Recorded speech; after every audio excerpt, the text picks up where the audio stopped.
Ms. McKay? And Director Spitzer. Thank you very much, Mr. Chairman. The reason I pulled this is because it's really important for all of us as electeds to be doing whatever we can in terms of pension reforms, supporting pension reforms. ACCOC has been a real leader in, I think, having this discussion. I think the Board of Supervisors has done a very, very good job. All our employees now are picking up 100% of their employees' side of their retirement. And slowly but surely through OCTA, I think our employees here, we're requiring our employees to pick up their employee share of their retirement. That's really where we need to go. What this does, I brought this forward and I asked staff to put it on the agenda. We can now do this here. What this endeavors to do is that if you're 60 years of age or older and have never been a member of OSERS and you come to work for our agency, it allows you not to be mandated to join OSERS so that you can have more take-home pay, which is a good thing, because you might decide at your age it is another job for you, you already have a pension, you are comfortable, whatever, it's your own personal decision, but then the agency doesn't have to match that money to go to OSERS. So it's really a win-win all the way around, but it required enabling legislation by the Board of Supervisors in order to allow other agencies to do it throughout the county. So OCTA is, we went through finance yesterday, we're coming here, I brought it to, or I'm bringing it to the Fire Authority, I can't remember the time, but we're slowly but surely doing every single agency, and it's one of the pension reforms that we're allowed to do under PEPRA. And so I just wanted to make sure it wasn't, on a consent calendar. It's when we do things that are good towards being responsible on pensions, I think it's important for us to highlight it. And hopefully you will bring it, if it hasn't already been agendized, to any of the boards or commissions you sit on in the county, because there's no reason for us to be why would you want to pay into a system that employee probably may not even vest and never even be able to see that money? Why shouldn't they keep it in their pocket and we save as an agency? So I just want to make sure we highlight it. I want to thank staff for putting this together in the staff report and making it cogent for the directors, and I'd move the recommended actions. Okay, there's a motion. Is there a second? Second. And a second motion by Director Spitzer, second by Director Martinez, and I believe Director Bartlett had a comment. Just to add on to what Supervisor Spitzer mentioned, this is really a good thing. We approved it at the board, and yesterday we approved it at LAFCO as well. This is good for the employees that are age 60 and over. It gives them some options. It helps reduce the unfunded pension liability, and it also eliminates the double dippers. So it's a good thing. And a question by Director Olivato. Todd, was there an issue at picking age 60? I mean, could you have gone lower? Or is it already set at 60? I believe the enabling statute set it at 60. Let me see what my notes say.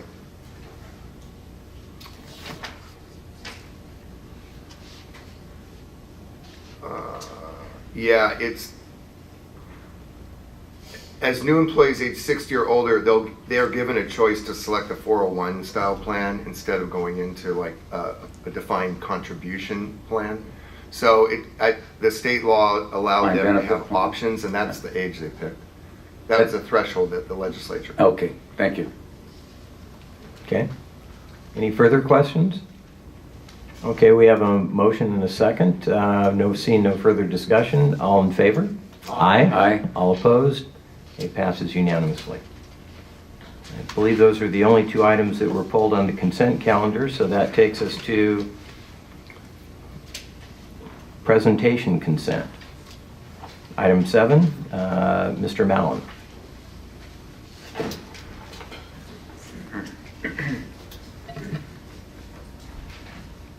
Good morning. Good morning. So the staff has gone through a process, and you see it in the quarterly budget report presenting to you what the results have been for the year-to-date through the second quarter.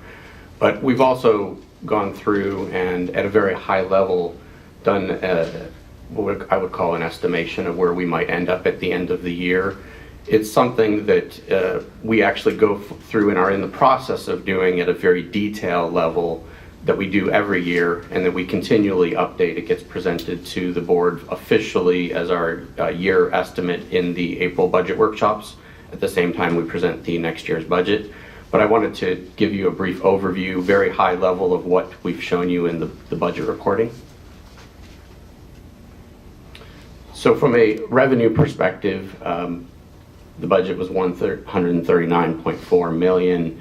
The 6 months ended 75.1. The expectation we have at the moment at a high level is that we will exceed the budget for the fiscal year when we get there.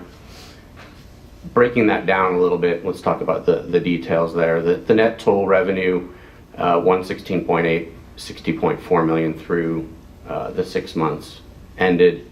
We do expect that to exceed budget as well. Fees and penalties, I'll make this a little simpler. Instead of reading the numbers, you can see them there. The fees and penalties, as we get towards the end of the year, we expect that to be on target. There's much work being done there to get us in that direction. Sure. When you say fee, fine, are we talking about through all electronic toll fees and fines? What are we talking about when you? It's all maintenance. The simplest thing is it's maintenance fees. Sorry, the fees that the fast track users pay, the $2 fees. Right. In addition to that are the penalties, which would be the violations. Okay, so I want to dwell on that for a minute. Okay. There's an accusation against this agency in the media and other places that those fees or fines and penalties are becoming a revenue stream for this agency, as opposed to, under Prop 218, all of us in our other lives on a city councils or board, we're only allowed to recover in terms of fees, like developer fees, for example, only our recovery of our costs to support whatever it takes to do our business as government. But there's this allegation that we are actually supplementing our budget through fines and fees to our end users, as opposed to just recovering the costs it takes to collect those tolls. Can somebody characterize what I've just said, the allegation, not Todd Spitzer's allegation, but what I'm reading or it's been alleged, as against what is maybe actually happening in practice? Because the numbers are staggering in terms of the fines we are levying on people. And without some context, I feel a little indefensible as a director, because I think it's either a fair accusation or we need to defend it as an unfair accusation. Hi, Amy. Hi. Two components, so fees versus penalties, treated differently. So I just wanted to maybe make that distinction first, and that yes, under fees, you typically find the justification for the cost, and then that's how you base that fee. So for instance, account maintenance fees, those cover our cost, okay? On penalties, our violation program we feel is very important as a deterrence factor. So in fairness to the toll payers, we have to have this program in place. Now, the reason that we're showing that as on target for the end of the year is that, as you know, through this all electronic tolling transition, we have been very careful to separate out those individuals who are trying to do the right thing and pay their toll, from the violators or who are attempting to break the system. So that's why we have implemented programs to charge those first-time violators the toll only, and we're continuing through that process, and we're being very careful in monitoring how we do this. Also, in the effort to get them to sign up for some sort of account. So it's not about, in my opinion, it's not about making money. It is about protecting the system that we have in place, and it's based on a necessary or a need that we have. Okay, I understand your characterization of the motive why you want to have a fine structure so you deter scuffle activity. I totally understand that. But if you look at the budget at 16.8 mil and what we've received 10.7, we're 25% above. So if you just double the 6 month to 20 plus 21, that's about a $4 million spread, or 25% of the original budget. So I'm using really rough, but what my point is, you're 25, apparently, and correct me if I'm wrong, but it looks like you're 25% above your own budget on fees and penalties. That tells me that we're collecting a lot more than we even anticipated. And so at some point in the fulcrum, there's a balance between deterring unlawful and or inappropriate conduct, people trying to ride for free, and then utilizing that program to supplement our revenue. There's a balance there. And I'm still looking for a little bit more of the drilling down. I want to achieve the deterrence, but I don't want to be accused as an agency of using it as a moneymaker. That to me is, now the people, like for example, that accuse us of, like not the Dave Goldstein, that's a story, who knows what Mr. Goldstein's going to say about this agency. That was a Public Records Act request that he's requested, but there was another Channel 2 or something like that story where a woman said that, she's tried to work with this agency, and she just keeps getting fines. We got a memo. I asked for a memo, if you recall, about it. And we were told a lot of things that Lisa couldn't explain publicly because there's privacy issues. Now, maybe Lisa's subject to privacy, but I have a lot of other protections about what I can and cannot say as an elected. I have certain immunities, and no one's going to accuse an agency of doing something wrong if we're not. And if Lisa can't say it, hell, I'll say it, and they can sue me, and I'll do a slap lawsuit on them and get my attorney's fees, so I'm not afraid of that. But slap is not it's a term of art in the legal for I First know Amendment it is. cases. Slap Okay, I just want to make sure we yes. all understand. I'm not going to slap this person.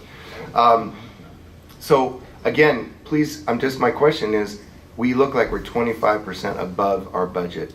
And my question to you is a matter of policy. How are you going to make sure that we're using this for the intended purposes, deterrence and not to a revenue? Because you could get used, these are very, very big numbers. And you could get used to these numbers as an agency under the auspices that it's, deterrence, when actually it's revenue. So I need to know that there's going to be a cutoff or something that happens that we know we're going to say, no, we're not going to use this as a revenue, and we've achieved our deterrent purpose. I need some help, though, on how to achieve that. And that you guys are cognizant of that as a staff. And before you respond, we have a few questions that we might as well consolidate. Comments by Director Bartlett and Director Kruth, and then Director Shea. Okay. I think I need some clarification with regard to fees and penalties. Is the fee component of that the monthly maintenance fees that are being charged, or is that something under revenue? I'm confused of where that falls. Yeah, the bulk of that would be for the account maintenance fee that is charged on the fast track accounts, that is waived if you have $50 or more, $20 or more a month in tolls. Okay, so I think it would be helpful to have the breakdown between the fee component and the penalty component, because I know the fee component is probably increasing because ridership is increasing, we're getting more accounts. Therefore, we would have more monthly maintenance fees that would be charged. But we need the breakdown because we don't know what component of that is fees, of that 10 million, and what is penalties. Because you have it on that.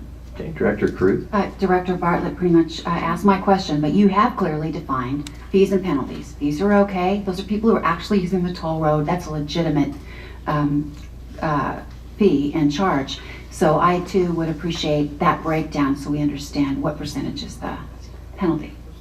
Okay, Director Shea, and then Yes. Vice Chair. Sure, thank you. I think during the budget process, what we should probably do is segregate or separate out the penalties, have it in a line item, and then we understand exactly where that money's going. Is it actually going into the general fund and we're using it, or we're depending on all those penalties? Because it gives the impression that we're going to need to keep that up to make sure we balance our budget. So, obviously we could have a little, we need to have an update. I would suggest during the budget process, make sure it's a line item separated out in a special fund. And then we could, as a board, designate those penalties specifically to be used for deterrent expenditures. I don't know, additional signs we may need, communications, but we would not be actually just funneling that into the general fund. I think it would protect us. It would make us look more responsible. And maybe we do that, but we need to have that understanding. Well, the one thing though I do want to clarify is that per our bond indentures, anything related to toll revenue, including fees and penalties, is considered toll revenues, so they are pledged. So we do have to treat them as pledged first to the debt, and then, rather than separating them out.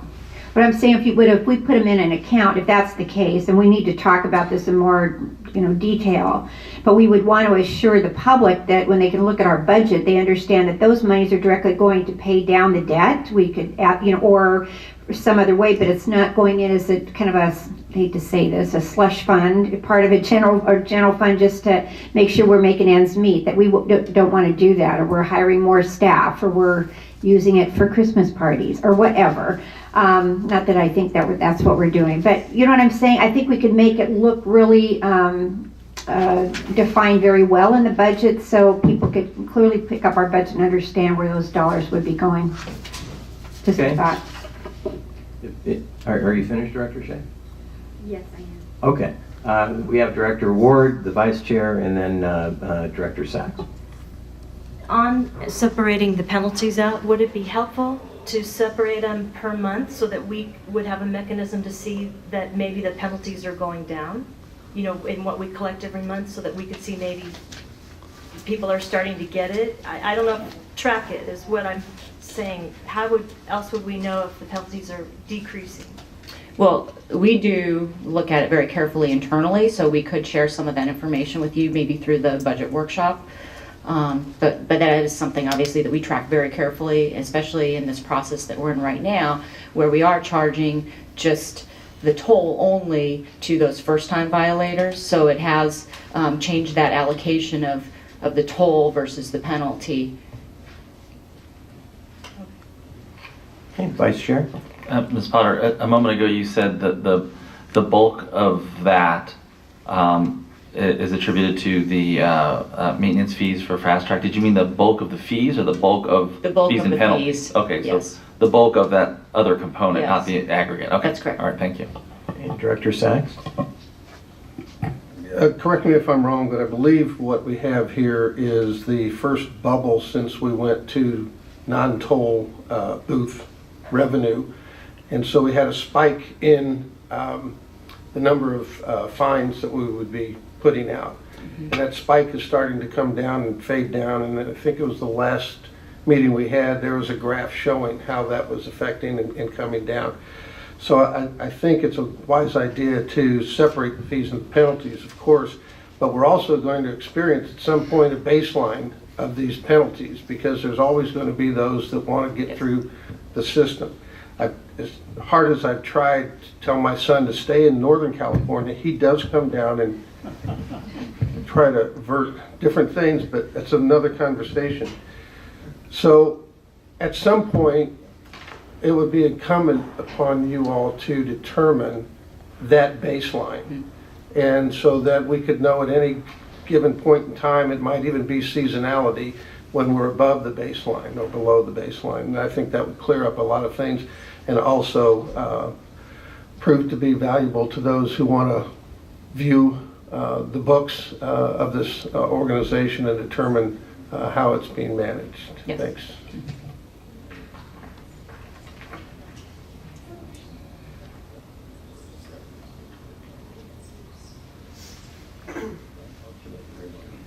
One more comment by Director Bartlett. What I might suggest is that on our monthly traffic and revenue reports, under highlights, have a line item for the fees, the monthly maintenance fees that are collected, and also one for the penalties. So on a monthly basis, we know where we are. Okay. Okay, Amy, do you have any further questions, or are you pretty clear about the direction that you've Scott, got? Mr. Chair.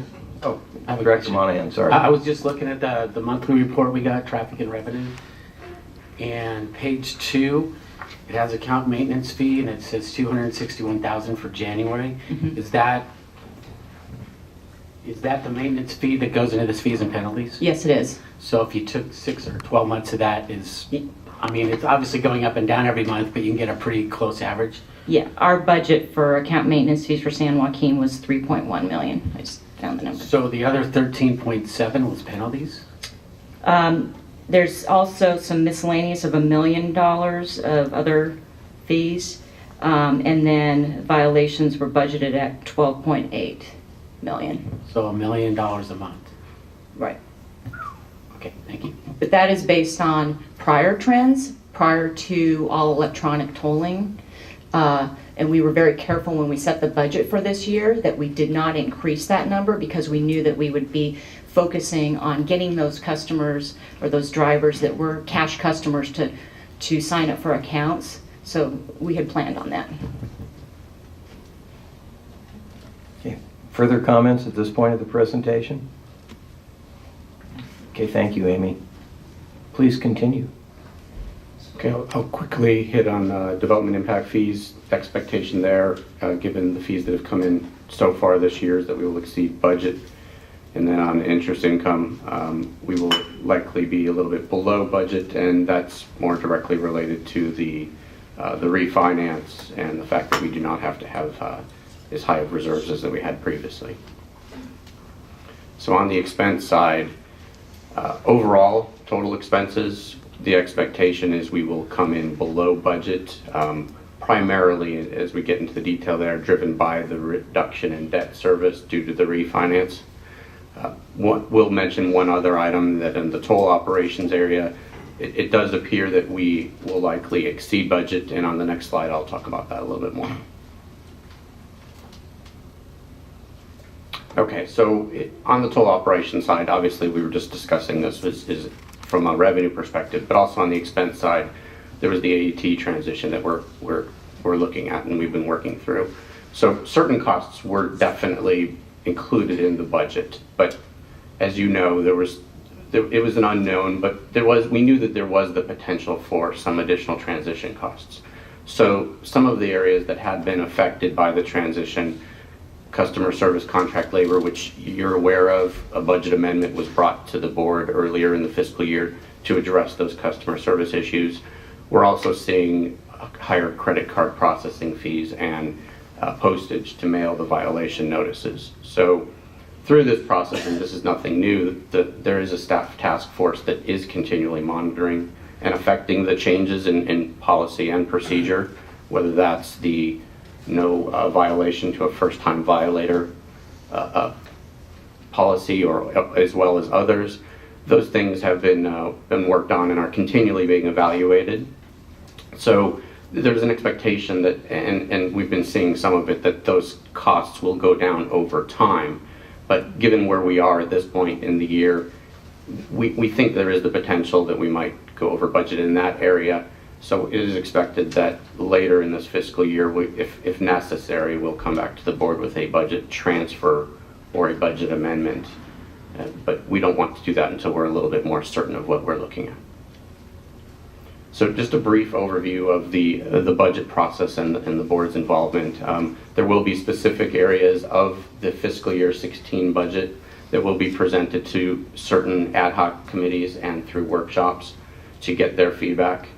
The traffic and revenue consultant, in this case Stantec, will do the analysis as they do annually on the toll rates and transactions and present that information to the board as well. There is development internally of department project initiatives, and the budgets are then based upon those initiatives as well as our goals and the feedback from the board. In April is when we present the budget to the board for the first time in a workshop, as well as presenting our outlook for the current year in more detail as well. And then the board adopts the budget at the June board meeting, and we're required to file the budget with our trustee for the bond indentures on or before July 20th. That's a brief overview there. The next is just a schedule that I believe all of you have received. Just quickly, at the end of February, there's a CIP workshop for the board members. Into March, the Stantec, our traffic and revenue consultants, will do their first presentation at the board meeting in March. In April, as I said, is the budget workshops. In May is when the capital improvement program is presented to the board for approval. And then in June is the approval of the budget. Any further questions? Further questions? And Director Hack. You know, on transition, we have, you try to project forward and understand all of the costs. But really, it's an impossibility on a projection to be accurate. We thought we were doing a nice job, but the call factors went out of control.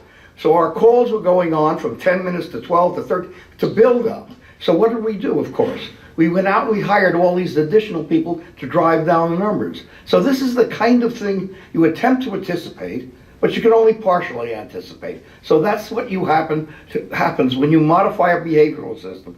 And I think we did a nice job because basically we had some concept, but you can't be 100% accurate in this kind of activity. Thank you, Director Hack. Any further questions of staff? Director Sachs? If I could take us back just a little bit to the fine portion of the discussion, pages follow later that show the costs to the agency to come up to chase down those fines. The credit card fee costs, the call center costs, the processing, all those various costs that are added on to go track those things down. And I think that in the monthly report that you may be coming to produce going forward, you might want to add those costs in there so that we see the offset of those costs by the fines, and then we can better judge how the fines are being appropriated and how they play into whether it's a revenue stream or not. And then also have a breakdown of those that are that we have to chase down more and more and more, those kinds of folks that cost more as chasing those fines go down. So there's two sides to this ledger, and just drawing attention to the amount of revenue side is an unfair judge of what the agency is doing to get those fines paid. Thank you. Thank you, Director Sachs. Any further questions or comments? Okay, seeing none, is there a motion for the recommended action? Second. Motion by Director Shea, second by Director Bartlett. All in favor? Aye. All opposed? And it passes unanimously. Okay, thank you for the presentation. That brings us to board business. Item number 8. Ms. Hill, I'd like to get a brief staff report on this and then invite some director discussion right away. Okay. Thanks. Good morning. The item before you requests authorization by the San Joaquin Hills Agency to execute Amendment Number 2 to Questmark's contract in an amount not to exceed $68,000 plus a 5% contingency of $3,400. These funds will be used for FY15's additional printing and mailing services, as well as envelopes, paper, and programming efforts associated with TCA requested revisions to our violation notices, patron statements, and invoices. Staff recommends approval of this contractual amendment to support the current increase in customer service demands during our AET transition. I'd be happy to answer any questions you might have. Thank you, Ms. Hill. We'll start with Director Bartlett. Okay. I've got some concerns here in that it started as a one-year contract. Now we've got 2 one-year options. The original contract was processed as a routine business expense, Yes. really without board approval. You know, we started off cumulatively between the 2 agencies at $134,000, and now with these 2 amendments, we're talking about almost $500,000.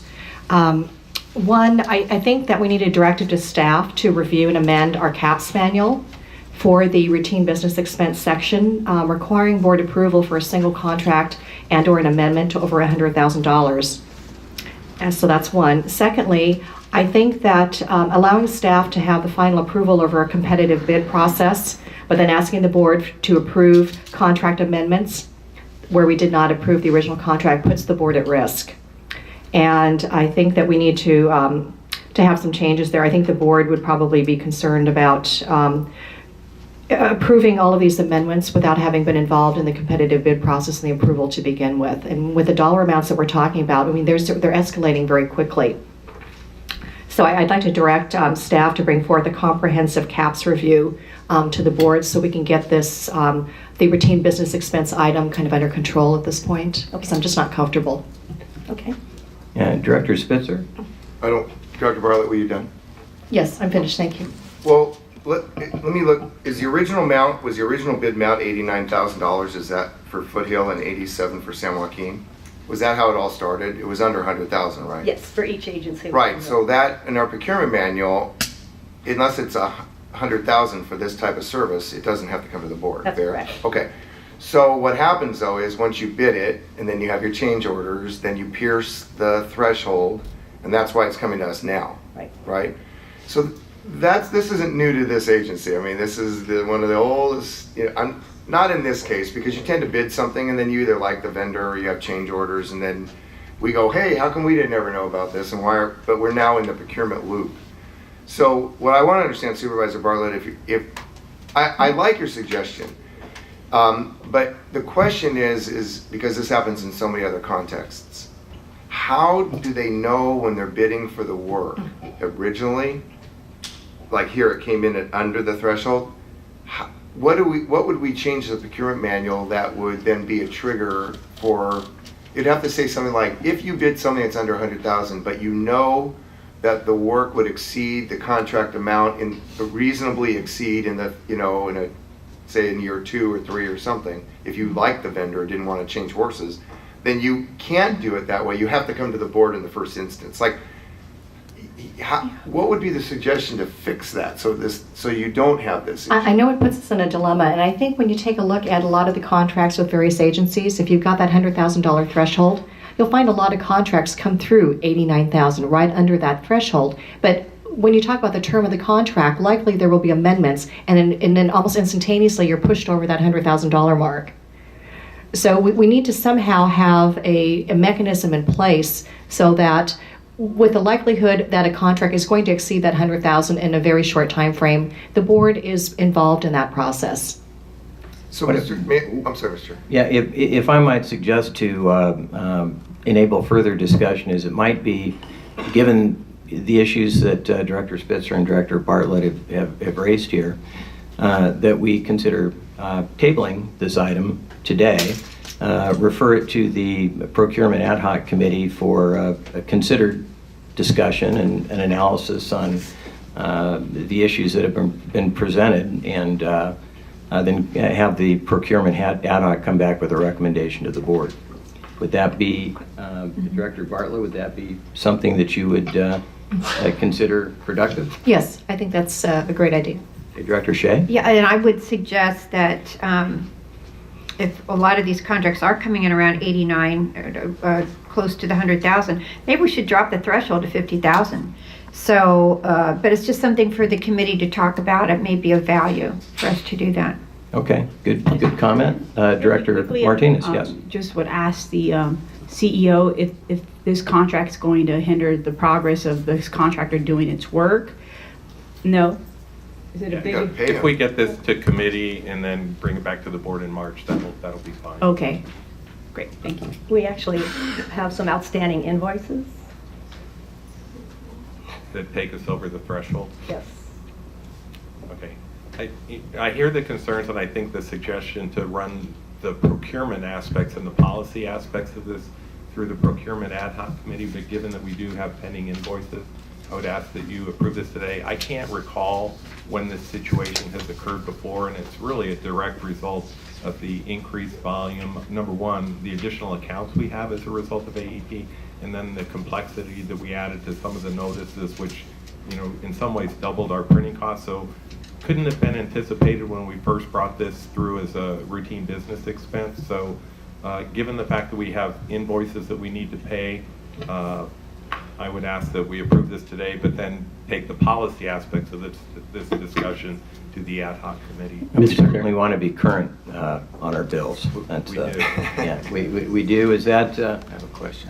Sam? Also, didn't we go from 2-page fine advice to a 4-page fine advice, double-sided, that increased cost because we want to be more transparent, more explanatory of the fine process, because you have to do it online now? That's correct. It was both an increase in the number of mailings for both routine account statements and things like that, as well as the violations. Plus, we increased the complexity is not the right word because it actually simplified it, but we went to 4 pages, so there was additional printing and folding and stuffing envelopes and all of that added to our cost as well. Thank you. Mr. Chair? Director Spitzer.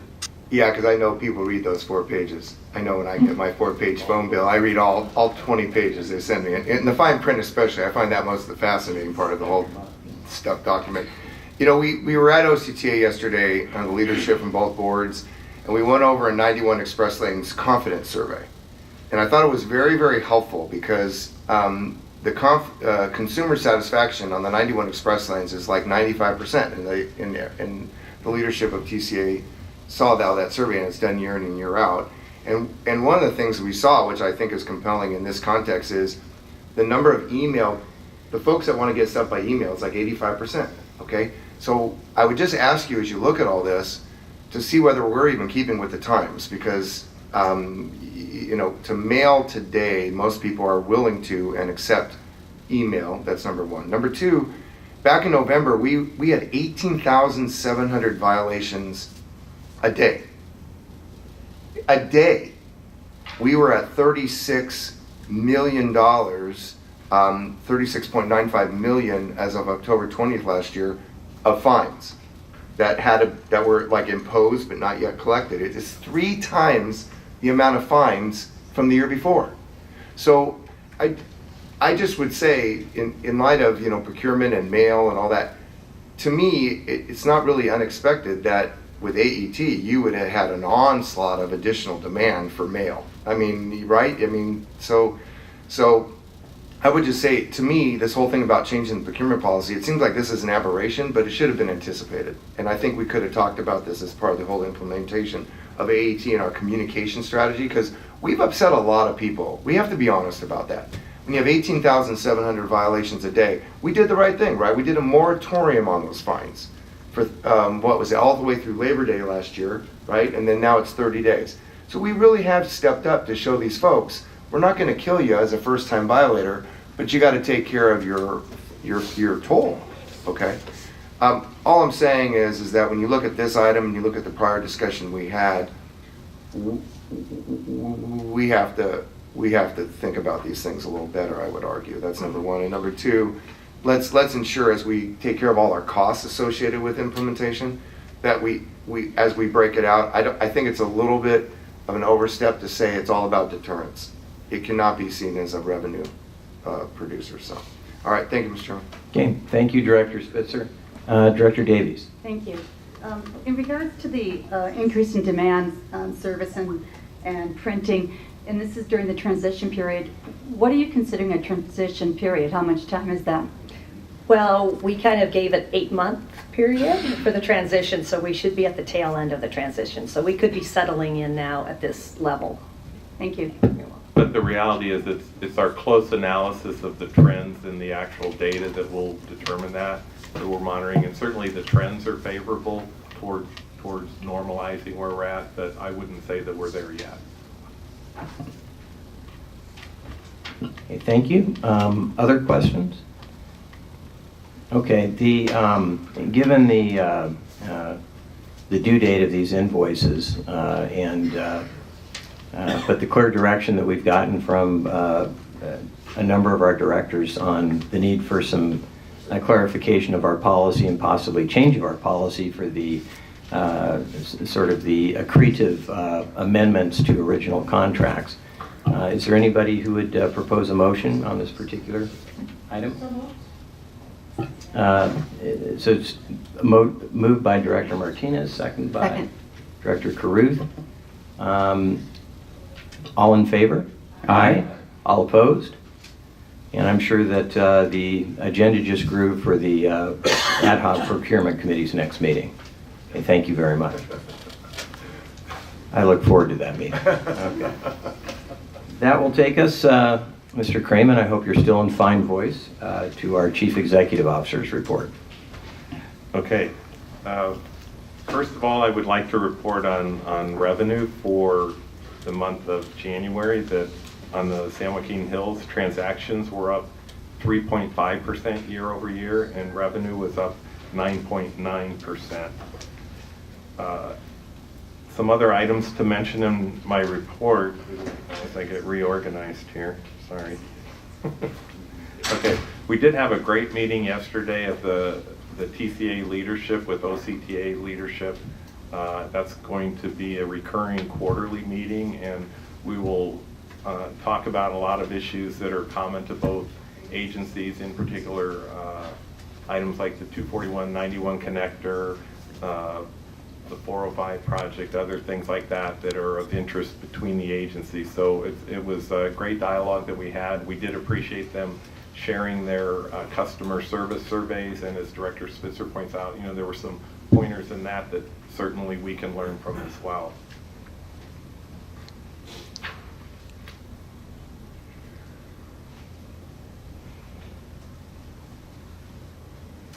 Okay, there were a couple of events last week that were pretty interesting that we participated in. There was a WTS reception in Costa Mesa where TCA was recognized. We also had an interview that was done on PBS SoCal, so Pat Haslam interviewed the agency really about where we're at on all electronic tolling, and it was really good, and it aired on Saturday during their PBS weekend report. And with that, I would ask, is Joyce prepared for an all electronic tolling update? Thank you. Thank you, Mr. Kramer. Just a couple quick slides. As we were discussing the first time violation rate, we're continuing with the downward trend, which is a good thing. We are at 38% pre-AET, then we peaked at about 42%. We went down about to 38%. Seems like we're settling in right now at about 35%. So that's encouraging news. We're hoping that our customers and our first-time drivers especially start getting the message that there's no more cash booths. And then our call center activity, you can see that we increased from last month. We figure that the December call volume was down because of the holidays, and we're back up to what we think could be the new normal. We'll find out next month if we continue with this trend, but we are heading in the right direction, we believe. But real quick on that slide, Mr. Chairman. The red line is what you can handle, and everything above that is either leave a message or drop, correct? That's the overload, it's the green line, which those are the people that can't get through. But we're very happy that it's come down from when the real horrid months when we first transitioned. Wait, the red says answered average Yes. daily. That's what we are getting to. Yes, So blue is the calls that are coming in. yes, and then the green or the overload, those are the ones we cannot answer. But that's the delta, that's Yes. everything above the red. Yep. The green demonstrates, right? Yep. So can you tell in words, how many are we still not getting to? There's some days where we answer all of the calls, and there's a couple thousand of overload. So it depends on the day. Usually, the Mondays are always the worst, and the days after holidays are bad. But Wednesday, Thursday, Friday, it could be a few hundred that we don't get to. So it just varies on the day. So we hired in August 26 full-time employees, right? We're still trying to get to the 26. We've actually never been able to get to that total number of 26. We're currently at I think just 16 as of today. Is that because They come and the go. economy is so good, people don't need jobs? Yes, and they're temp positions, so they get, Well, maybe every director should volunteer 5 hours. I think that would a be week. wonderful. That would be utter confusion. What are you gonna pay it? It's our civic duty for being on this board. Our civic duty. Director Cruz. Yes, thank you. If you are able to anticipate kind of trends, like you say, heavy on Monday or holidays or whatever, do you have the flexibility, do you have the, to shift your human resources to adjust those employees that are here temporary? Well, this is all handled through 3M, our contractor, and they've, changed their shifts to try and accommodate more for the early morning and then the lunchtime hours and then the evening. It's a, difficult task, but, then there's the sick leave and the vacation, so, it's kind of it's a problem, but they're working with it and trying to, accommodate so that we can get to more calls. So that we have seen a lot of good improvements, and we hope to continue with that, trend. Director Hack? Yeah, I was wondering whether or not we ought to increase the scale of the people we're hiring, or increase the salary or something, because by and large, if we haven't even been able to hire that 26 we were going to throw at this thing during the great numbers hit us. I think they're doing great, but the point is, we want to drive this thing down, and clearly, the green line indicates we're losing a lot of people. So I like to see us maybe beef up these people by increasing the salaries or something to sweat the hold them. Figure it out. Yeah, I think even more so than the salary, I believe, or, the temp position, people need the benefits, and so they are able to get a job elsewhere that's a permanent position with benefits. So And something that just we're- to the point, if I could add on, is that we are in the, 3M has announced to us that they're not going to be seeking a renewal of their contract when it expires June 30th. And so we're in the process of an interim procurement that I've been letting you know about in the board reports or the weekly reports, as well as then the long-term contract. And we're certainly going to use those opportunities to try and address some of the issues like full-time versus temporary positions, because we really have suffered a lot in the turnover we have there. We've been up as high as 24, down as low. I think 16 is the lowest we've been, and it is a sign of the economy doing well. So it's definitely something we're looking at when we get those responses as to how people propose to staff those positions, and we would look for improvements on that in the retention, which then will help this trend as well. Thank you, Mr. Kramer. Director Sachs. The green line only indicates those people who couldn't be answered when they called. We're getting back to those people, right?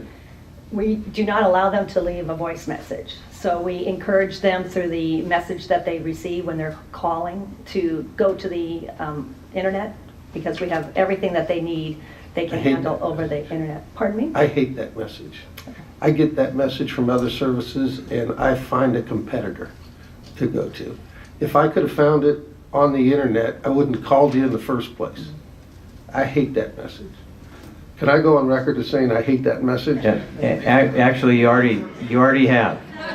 But if you'd like to repeat it one more time. I hate that message. Okay.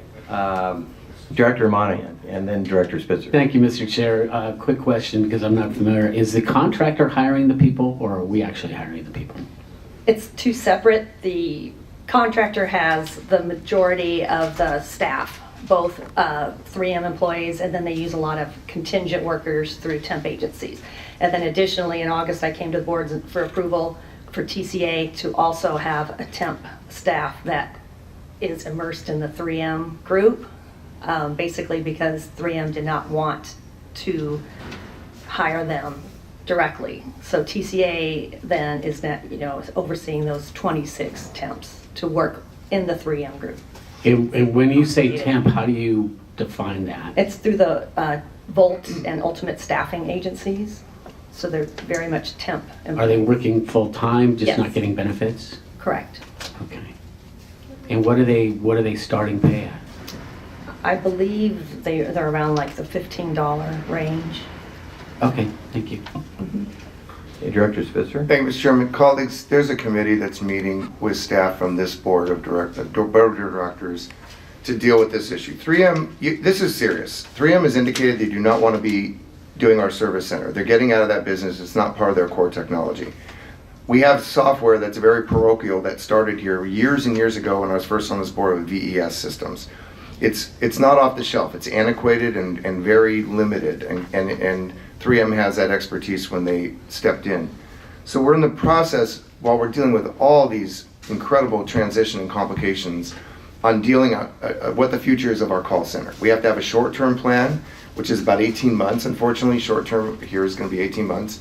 And then we have an RFP that's out on the street as a draft or comment from industry leaders to give us advice about what we should do in the future with respect to handling our call center. Honestly, I don't even know today if you do it in-house anymore. Most people, corporations do all this out. Then we have a debate whether we do it overseas or we have it here on our side of the continental United States, which we should have that conversation, because a lot of us don't like to farm this out to places where it takes you twice as long to get information because you have a language issue. But the point is, I'm not even sure we're doing this the right way at all. And that's a conversation we need to have as a board, but we can't have it yet because we're working out these issues with 3M. But you really do need to know, because not all of us are on every ad hoc, that we are diligently trying to figure out how to deal with the short term, the long term, and we are coming back, I hope, with recommended best practices by industry leaders in this whole area about how we should move forward. But, the fact of the matter is, if you are not servicing the people who we're expecting to pay a toll, and then we're going to slap them with a fine, and they can't get through, that is not acceptable. And honestly, if you can't get through, and we can tell if you, well, I don't know if we can tell you've been trying to call, but we can certainly tell how stale your account is. There should be some kind of offset for our failure to be able to deal with these calls. If you can't get through, that should be on us. That shouldn't be on the person who's trying to get a remedy through us. I mean, if I'm trying to take care of my bill and I can't get through, I should get some relief from that.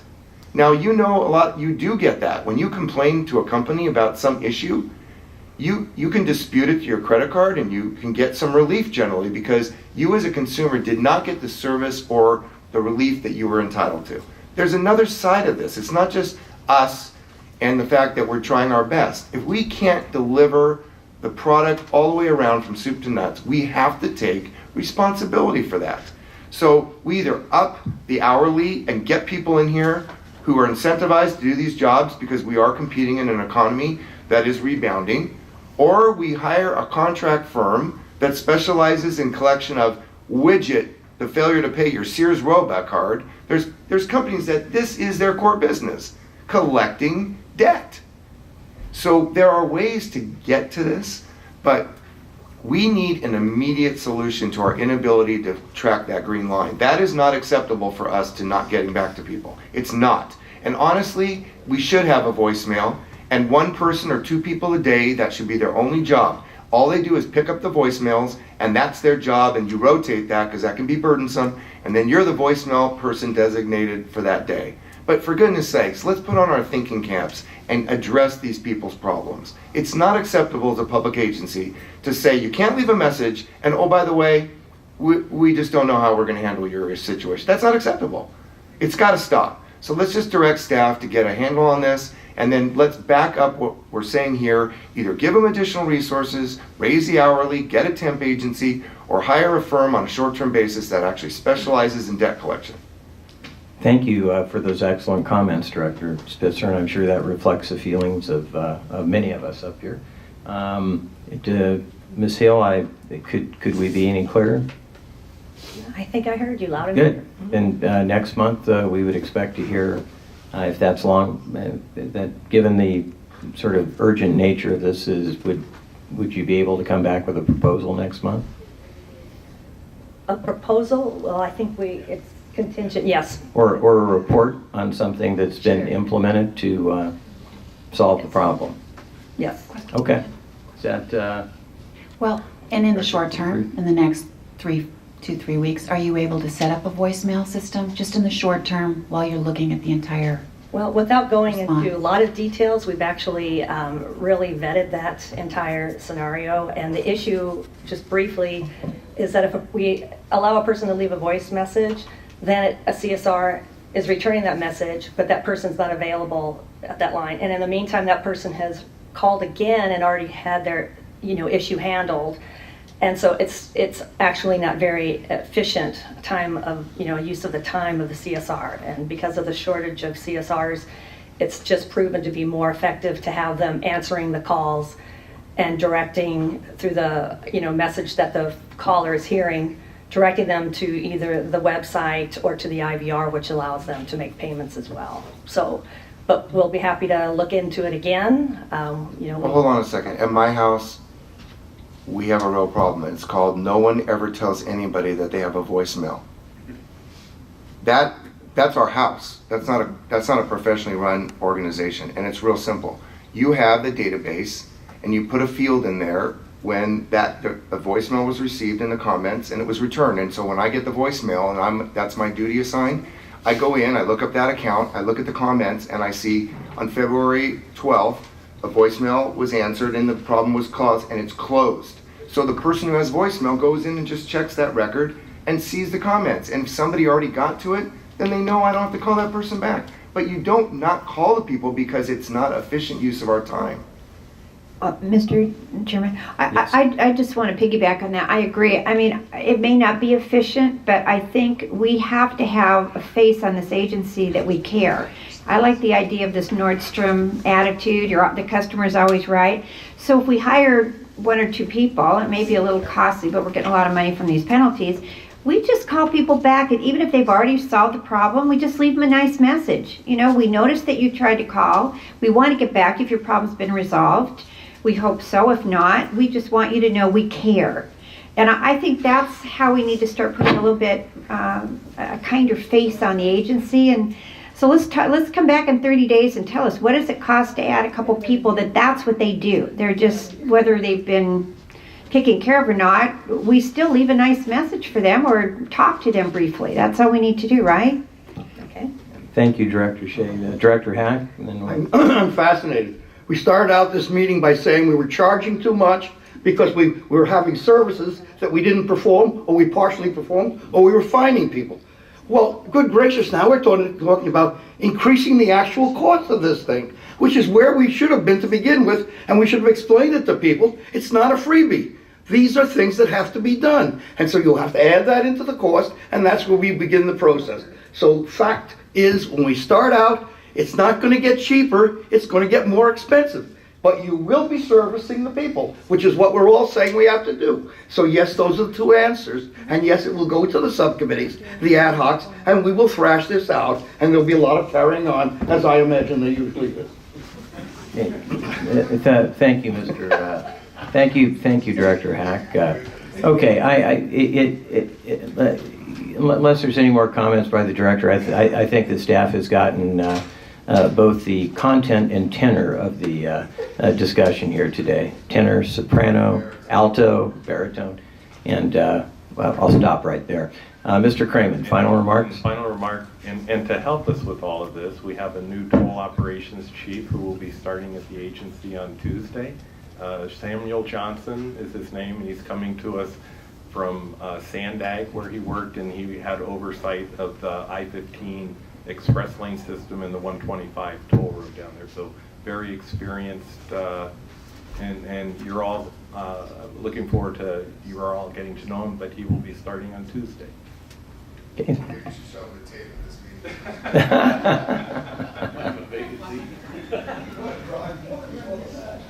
Okay, and that will move us to our ad hoc committee monthly reports. We'll begin with the vice chair and a report about the joint environmental ad hoc as well as the joint toll ops. Thank you, Mr. Chairman. Yes, on the joint environmental ad hoc committee, we did meet on February 2nd, and among discussions of the focus of that organization, or that committee, we also did address 2 matters before us, and the first one is the TCA's participation in an upcoming exhibit in Anaheim at the Museo. The exhibit is a themed exhibit with of grizzly bears and mountain lions, and the focus is on natural history. And the other item, which is particularly interesting, was on our patrol services in the Upper Chiquita Canyon. After a detailed discussion, we did arrive at a solution of maintaining our patrol services up there, blending an approach between the Orange County Sheriff's mounted enforcement units and also a private patrol contractor. And that was it for the Joint Environmental Ad Hoc Committee. The Joint Toll Operations Ad Hoc did meet on February 11th, and because the CSC VES services contract, as we've been discussing, expires on June 30th, we received a briefing from the CEO and on 2 RFPs that the TCA is considering to solicit proposals for both operations and then also maintaining of the legacy system that's driven by this software that Director Spitzer mentioned. So that's it for those 2 committees. Thank you. Thank you for those reports. Director Bartlett, do you have a report for the Joint Marketing Ad Hoc Committee? I do. Since the January board meeting, the Joint Marketing Ad Hoc had 2 meetings to discuss the marketing services contract.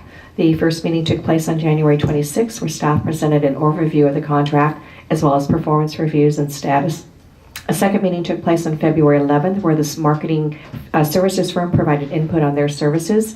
And a final third meeting will take place on Tuesday, February 17th, to determine next steps with the contract. Okay, thank you, Director Bartlett. I have a brief report, and then I'll ask for any other director reports with respect to our committee assignments. With the completion of the Foothill Eastern Chair Vice Chair elections at our following meeting, and having all of the city assignments with the exceptions of Santa Ana, who's apparently waiting until February 17th, and Orange, who's apparently waiting until March 10th, the chairs and vice chairs will be meeting to complete the committee assignments. And so I believe Mr. Kramen has sent you all draft lists of the committee assignments. Is that correct? Everybody received that thus far? So you've had a chance to look at the committees, communicate with the chair, vice chair, yeah, and express your interest. Toward the end of next week, we'll be sending out the recommended committee assignments. So we understand that there are going to be some new representatives from Santa Ana and Orange, and we certainly want them well represented in all the committee proceedings. So we'll certainly have the opportunity to reconsider those assignments if any changes need to be made because of the new members from Orange and Santa Ana. So is that clear? You can call me. You can call Sam Alavato, Ross Chun, Mr. Kramen, express some interest. I know many of you already have, and thank you for your interest in serving on those committees. It's also time to review and update the committees and the committee structure at TCA. Therefore, the Joint Strategic Planning Committee will be tasked with reviewing the purpose and function for each TCA committee, eliminating, adding, or recharacterizing committees as appropriate, determining which committees will be standing committees, determining which will be designated ad hoc committees, determining whether a committee will be constituted as a joint board committee or as separate committees for each board, and then bringing the Joint Strategic Planning Committee's recommendations back to the full boards for approval. We would expect this reorganization of the committee structure to take effect in July after both boards reorganize and our fiscal year is completed. So I just wanted to give you that informational item as well. I think that covers it, doesn't it, Mr. Kramen? Are there any other director reports? We'll start with left to right, Director Cruz.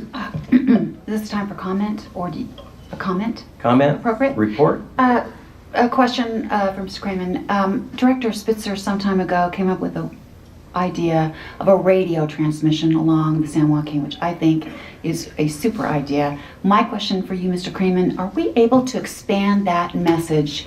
Are we restricted by FCC to include, in addition to, hey, welcome to the toll road, you could pay online, anything else where we could make reference to where you are in the canyon, or historic references, or any of the geography? Are we able to expand that to make it, people would listen longer to that message while they're on the San Joaquin? I can look into that. I know we do have FCC restrictions that we can't use it for promotional or advertising, if you will, in that vein. But if it's informational, let me explore what the limits are. Okay, thank you. Director Bartlett. We had an outstanding OCTA TCA leadership meeting the other day, and then based upon the board action that the OCTA board took with regard to the I-405 project, I think it would be appropriate at this time to direct our staff to start looking into the investment grade study for the SR 73 connector project. And working with Stantec through that and bring it to the board. I'm sure it'll be over $100,000, so it'll require board approval. But I think we should, with the timing with Caltrans on that project and moving forward very quickly, I think we really need to get started on our end on that investment grade study. We will take that direction. Thank you. Thank you, Director Bartlett. Director Spitzer. I really want to dovetail on that. Colleagues, we have a real opportunity to step up. We're experts on toll lanes, toll policy, and toll management in the state of California and the nation. This agency is. It's led the way. And now we're having significant issues about major issues like the 405, and we need to be at the table as part of that discussion. So I believe that as Mr. Chair, as you're talking with the Chair of the Foothill Eastern on a strategic ad hoc that the 405 needs some directors to oversee that interaction with OCTA and the major investment study and all the other things going on in that. I'd also ask you to include a 91-241 interchange. As you know, since you were there yesterday, that took up about an hour of our conversation with OCTA leadership, and that interchange is maybe not as significant to the San Joaquin, but it's very significant to the Foothill Eastern.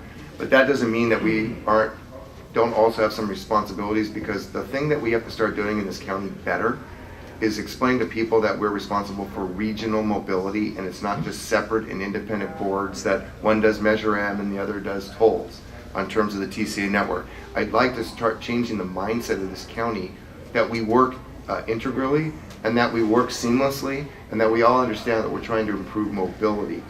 And that is our goal as separate but strategically integrated agencies. So if we could have the 91-241 and start really helping. So much is going to happen this year on the 91-241 interchange because the major investment study through Stantec is going to be completed.